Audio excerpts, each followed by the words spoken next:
Hey guys, what's up? It's Manba One 86. Man, just when you think things get to a certain level of cool that they just can't possibly get surpassed, something cool comes along and that makes you go and reevaluate that very thought. This is the Manba One, and it felt like opening a Christmas present as a kid again, and immediately, and just everything about it tells me that I already want the Manba Two when that comes out. Now I mainly focus on PC, but don't want to forget to mention this. This is a controller that is compatible with the Switch, iOS, and Android as well, and I'll cover a little bit more about the Switch in just a minute. In the box, it comes with the literature and a quick start information package, a charge base, which also conceals the USB dongle underneath, a USB cable for charging either the base, really plug it in directly to the base, or plug it into the top of the controller at a USB-C, or to use the controller in wired mode, and the Manba One itself, of course. The Manba One is also 6-axis gyro enabled, but really only for the Switch and Switch games via Bluetooth. Alright, so let's cover a few things people will want to know right away. The sticks are Hall Effect sticks. As a side note, the Hall Effect sticks they use are K16 sticks, and they have swappable length, so if the stock is too short for you, there's definitely longer ones that come with it that you can put on there. The L2 and R2 triggers are also Hall Effect triggers, which feature a rail lock for open and closed depression to the wider range of sensitivity, which I can confirm works really well. Been playing Crew Motorfest since it came out on Steam. I know it's already been out, but I waited for it to come to Steam, and that's working accurately and awesomely. So yeah, think about it in terms of like an accelerator. The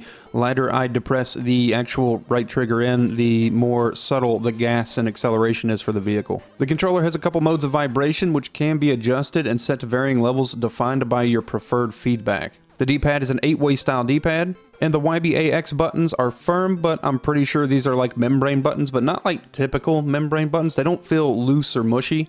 Quick interjection into my own talking part here. I actually emailed to ask about this and did not anticipate a response. They use silicone caps for the A, B, X, and Y buttons, where everything else uses the actual membrane buttons. Silicone's supposed to be a little bit better for a little more longevity, so that's good, and that's probably why they feel a little bit different, but for the most part, they're still membrane-esque. But they don't have the tactile click and the satisfying depression as a mechanical switch. They're a little more mechanical feeling. Special note for Switch users, the buttons are Xbox controller layout. I said I'd get back to this. If you didn't notice this is the Xbox controller layout, and they don't appear to be swappable like we saw on the King Kong 3, for instance. Manba could, in the future, do what Golokit does and include swappable layout, so if you're somebody that wants this specifically to replace or be your Switch Pro controller, you'd be able to just swap the buttons to the Switch layout pretty easily. That'd be a nice added touch in the future. The traditional start buttons and center button locations are all on the bottom row of the controller. This is different for muscle memory, but after a little bit of time, you'll get a little bit used to it. I keep trying to put my thumb over to where start might be, but it's not there anymore. It's at the bottom.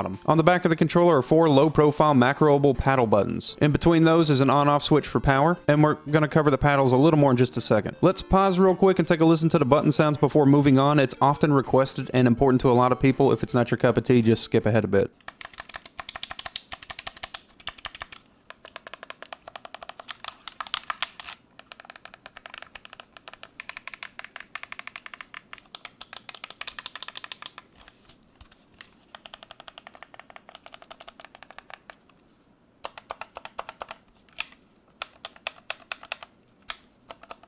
You may notice the 2-inch display built into the controller. This screen is your all-inclusive everything control. No software to download, no raw recording and assigning and hoping you got it. You get to access this here, and it's full of features. By holding the home button for a few seconds, you can unlock this screen and use the controller to navigate the UI inside of it. This is where you can assign the macros, set the macros, see what macros you're recording onto the controller itself, and save those macros to the controller. This enables you to make changes on the fly with the controller in hand. It's an awesome feature and it looks great. When you place it on the charge dock, it changes to the battery icon to show you how much charge you have in the actual device itself, which you can look down and see, much like you can on a phone, how much battery you have as you're using it. And battery life seems to be really good on this controller. I've been killing some races in Motorfest, and it's been staying high. I'm very satisfied with the amount of battery life I'm getting out of it. Both the left and right side of the controller feature small, discreet, but good-looking RGB illumination strips.